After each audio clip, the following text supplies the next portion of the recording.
पर 77 से और 81 तक वहाँ पर विद्यालय में 11 में 12वीं तक की शिक्षा अर्जित किया।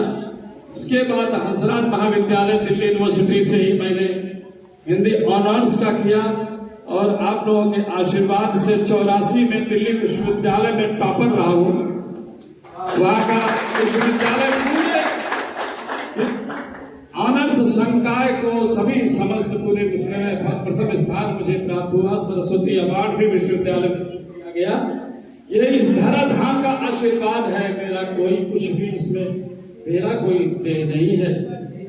इसके बाद 86 में बीए फिर एमफिल भी उस विद्यालय से किया, फिर 88 में बीएड करके और डायरेक्ट पीजीटी प्रवक्ता हिंदी, जिसको प्रवक्ता के नाम से बाद में उसमें पोस्ट ग्रेजुएट टीचर कहते थे, 6 सितंबर 90 को मैं अपॉइंट हुआ राजकीय दिल्ली सरकार शिक्षा विभाग में।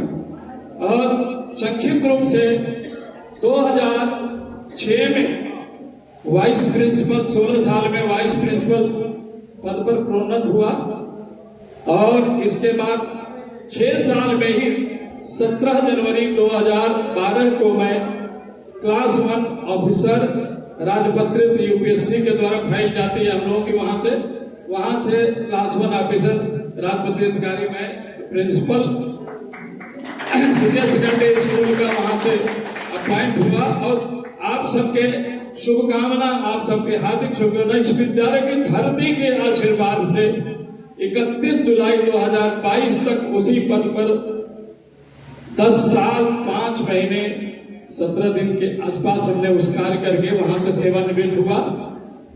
और यहाँ की धरती से इतना लगाव है। एक बार बहुत लालायित रहता था, लेकिन क्योंकि संघर्ष की बात आप कह रहे हैं, तो दृष्टिमान विद्यालय में अपॉइंट होने के बाद मुझे लगता है कि हम दृष्टिबाधितों की चुनौतियां अधिक बढ़ जाती हैं, क्योंकि हमें उनकी समकक्षता, उनकी समानता का एक स्तर हासिल होने करना पड़ता है।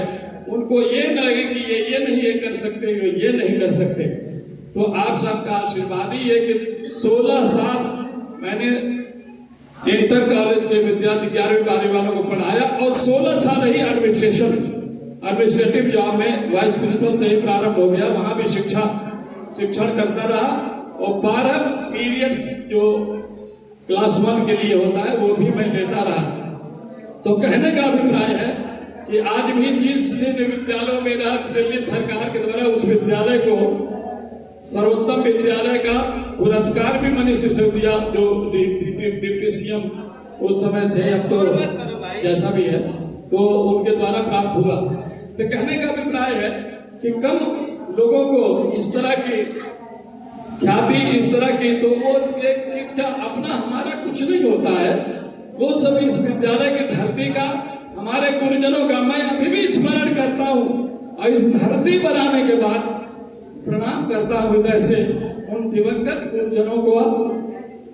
श्रद्धेय हमारे पद्माकर शास्त्री जी, हमारे ओझा जी, और जिनसे ब्रेल में एक छोटा या 3-4 बड़ा या सीखा था श्री मोहन लाल जी, और अनेक कुमार साहब, जिन्होंने हमारे प्रमोशन के लिए जाके प्रिंसिपल से डायरेक्ट कहते थे कि इसको अगला क्लास दे दो, और पहले क्लास और दूसरी क्लास को इन्होंने 71-72 के सत्र में और 73-74 के सत्र में कहा कि इसको अगली क्लास दो। जाकर गिरजा शंकर श्रीवास्तव जी हमारे बहुत स्ट्रिक्ट प्रिंसिपल उसमें रहा करते थे, उनसे कहकर के क्लासेस दिलाई उन्होंने। और सचमुच उस समय का यहाँ का जो माहौल था बिल्कुल ही बदल गया है। बदलना स्वाभाविक भी है कि 77 में जब छोड़ के गया तो 23 और 24 47 ईयर्स हो रहा है, तो निश्चित रूप से ये सारा जो प्रांगण है आज भी मुझे ऐसा लग रहा है कि उसी दिव्य और दिव्यालोक से भव्य हो रहा है, जग रहा है। आप लोगों ने बोला और हमारे बड़े भाई आज अध्यक्ष पद पर जो यहाँ हैं उनका मार्गदर्शन भी हमारे सीनियर रहे हैं। मार्गदर्शन आज अभी मुझे पता लगा कि हमारे सीनियर श्री विज्ञानाम जी भी यहाँ पर उपस्थित हैं, और बहुत से लोग हैं जिनके बारे में सोचना मेरे पास अभी तक नहीं आ पाई है, क्योंकि मैं भी आज मुझे अनुभव हो रहा था कि मुझे कल आ जाना चाहिए था, पर कुछ ऐसी व्यस्तता थी कि कल नहीं आ पाया। तो वैशाली से आकर के आप विलम्ब से आप तक पहुंचा, लेकिन मुझे बहुत आप लोगों की इस प्रयास के प्रति मैं आपके प्रयास से अभिभूत हूँ। और संघर्ष की बात है कि दृष्टिबाधित बिना संघर्ष का कहीं नहीं पहुंचता है। इस चीज का प्रमाण यहाँ पर भी रह करके हमने संघर्ष किया था, पर उतना खुलकर नहीं। दिल्ली जाने के बाद जब हम 80 से 80 से हम जब संतोष जी के जी के उसमें हम पहले जुड़े थे, तब से निरंतर संघर्ष ही करते रहे। और संघर्ष का परिणाम ये हुआ कि कभी भी 90 में डायरेक्ट पीजीपी कोई वहां दिल्ली में नहीं होता था, लेकिन वो हमने संघर्ष करके डायरेक्ट 9 पीजीपी अपॉइंटमेंट कराया था, जिसमें कि मेरा भी नाम था। इसके बाद निरंतर इस तरह का वहां पर एक डेकोरम बन गया, एक ऑर्डर, बहुत सारे जियो हमने बनवा दिए वहां पर कि जो भी ब्लाइंड की पोस्ट रिक्त नहीं रहेगी, यदि ब्लाइंड की खाली होगी तो ब्लाइंड सही भरी जाएगी। इस तरह के बहुत सारे हुआ। ये अद्भुत संघर्ष था, नेशनल फाउंडेशन के मार्गदर्शन में सब हुआ। लेकिन बहुत सारी चीजें तो हम लोग अपने स्वयं निर्णय लेते थे, केवल एक छत्र छाया एक मार्गदर्शन ही मानते थे। तो कहने का अभिप्राय है कि संघर्ष के बिना हमें कुछ नहीं मिलता है। आज भी जो साथी यहाँ बैठे हैं, जो आए हैं, बहुत से अभी पता लगे प्रवक्ता है हमारे बगल में, अभी बिजनौर में पोस्टेड है, तो उन्होंने बताया सोशियोलॉजी के बहुत सारे साथी यहाँ पर आए हुए हैं। और निश्चित रूप से इतने लोगों को एकत्रित करके उनकी भोजन की, रहने की सारी व्यवस्था करके आप लोग हृदय से भूरी भूरी धन्यवाद के पात्र हैं। हम हृदय से आप सबका आभार प्रकट करते हैं। और निश्चित रूप से आप लोगों के प्रति जो स्नेह है, वो आशीर्वाद कह लीजिए या स्नेह कर लीजिए, वो अगाध स्नेह है, हृदय से स्नेह है। और प्रत्येक इस धरती से शिक्षा अर्जित करने वाले का उच्चतम कैरियर पर पहुंचने के लिए आप जो मैक्सिमम कैरियर को प्राप्त कर रहे हैं, भविष्य में जो भी प्राप्त करेंगे, सबके लिए हृदय से बहुत बहुत आभार। और मैं ये मानता हूँ कि आप लोग की हमेशा इसी तरह से आगे बढ़ते रहें। विद्यालय का नाम रोशन होना चाहिए, इस धरती का नाम रोशन होना चाहिए, यहाँ के प्रशासन का नाम रोशन होना चाहिए। आज बहुत सारी स्मृतियाँ इसी जमीन पर हम लोग खेलते थे। कितना बड़ा ग्राउंड था, वो याद त्रिपाठी, राजकुमार त्रिपाठी जी मेरे अभिन्न मित्र हैं, पारिवारिक मित्र हैं। अब पारिवारिक संबंध उनसे सारा पूछ रहा था, यहाँ का सारा भूगोल सारा समझना चाह रहा था, लेकिन सब परिवर्तन हो गया। परिवर्तन समय की मांग है, इससे परिवर्तन होना ही था। लेकिन आप सबको मैं बहुत, और लोग भी बहुत से हैं जिनको कि अपनी भावनाएं आप तक प्रेषित करनी है। एक बार सभी को मैं हृदय से बहुत बहुत आभार। और आप सबके प्रति यहाँ पर बुलाने, इतने बड़े प्रयास करने के लिए आप लोगों ने किया, मैं हृदय से बहुत बहुत धन्यवाद करता हूँ। नमो राघवाय, नमस्कार।